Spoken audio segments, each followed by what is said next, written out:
Hey up, Yorkshire Gamer here. I know it's been a while, I've not done any long form content for quite some time, but that's going to change. So today we're going to take a trip down memory lane and we're going to ask ourselves a big question. What did we lose when we moved from the PS1 era to modern gaming? Now don't get me wrong, I love a bit of Spider-Man 2 and Elden Ring as much as next gamer, but there was just something about the PS1 days that just hits a bit different. So stick kettle on, get comfy, and let's have a proper natter about what made the PS1 era so special.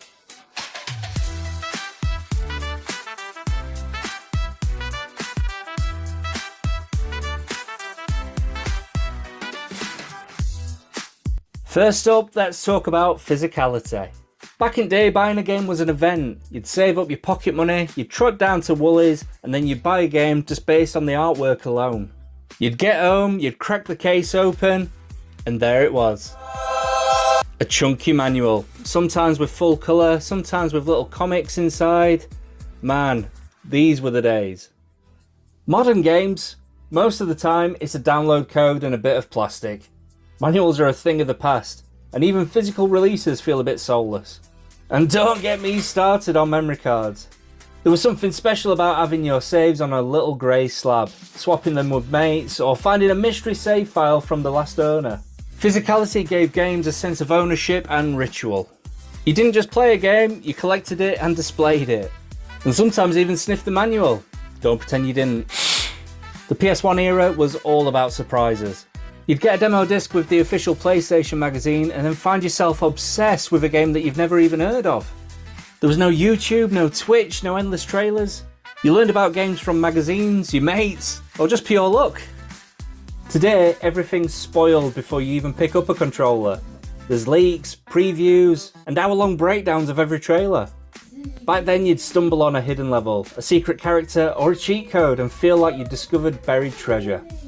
Even the games themselves encourage exploration. Think of all the secrets in Metal Gear Solid, or the weird unlockables in Parappa the Rapper. Modern games are massive, but sometimes it feels like there's actually less to discover. That sense of mystery just isn't the same. Now let's talk about quirkiness. The PS1 was a wild west for creativity. You had games like Vib Ribbon, Mr. Domino, Parappa the Rapper. These games would never get greenlit today. Publishers were willing to take risks. You'd get games that were weird, experimental, and sometimes downright daft. Today, everything's focus tested and sequelized. Don't get me wrong, there's still indie gems out there, but the big studios play it safe. Back then, you could go from gritty survival horror like Resident Evil to a game about rolling sushi as a domino. That variety made every trip to the shop an adventure. Yeah, modern gaming's polished, but sometimes it feels a bit samey. The PS1 era was rough around the edges, but it was bursting with personality. Let's not forget about the social side. Couch co-op was king. You'd drag your mates round, you'd plug in a multi-tap, and then you'd spend hours on games like Micro Machines and Hogs of War. No online lobbies, no lag, just you, your mates, maybe a bag of crisps, and loads of banter. Modern gaming's all about online play these days, but it's not the same as having your mate sat next to you nicking your last life or elbowing you when you're about to win. There was a sense of community, swapping games, sharing tips, and arguing about who's going to be player one. Even single player games felt social, because you'd talk about them at work or school or lend them to a mate for the weekend. Online's great, but nothing beats the chaos of a living room full of your mates and a handful of memory cards. Here's a funny one. The PS1's limitations actually made the games better.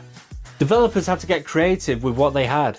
You'd get pre-rendered backgrounds, clever use of FMVs, and iconic soundtracks squeezed onto tiny discs. Loading screens became part of the experience. Who didn't get a bit tense waiting for those Resident Evil doors to creak open? And the graphics, while blocky, had a charm of their own. Developers focused on gameplay and atmosphere, not just photorealism. Modern games look incredible, but sometimes all that power means less imagination. The PS1 era proved that you don't need fancy graphics to make something memorable. And finally, let's talk about the shift to digital. Back in the day, your collection was something that you could see, touch, and show off. Now it's all tied to accounts and servers. If a game gets delisted, it's gone. If your account's banned, so's your library. There's convenience, sure, but there's also a loss of permanence. Games used to be forever. Now, they can disappear overnight. And don't get me started on day one patches and 100GB downloads. Physical games had a sense of history. Digital's convenient, but it's not the same as holding a bit of gaming history in your hands. So, what did we lose moving from the PS1 era to modern gaming? We lost a bit of magic, a bit of mystery, and a lot of personality. But we gained some amazing things too.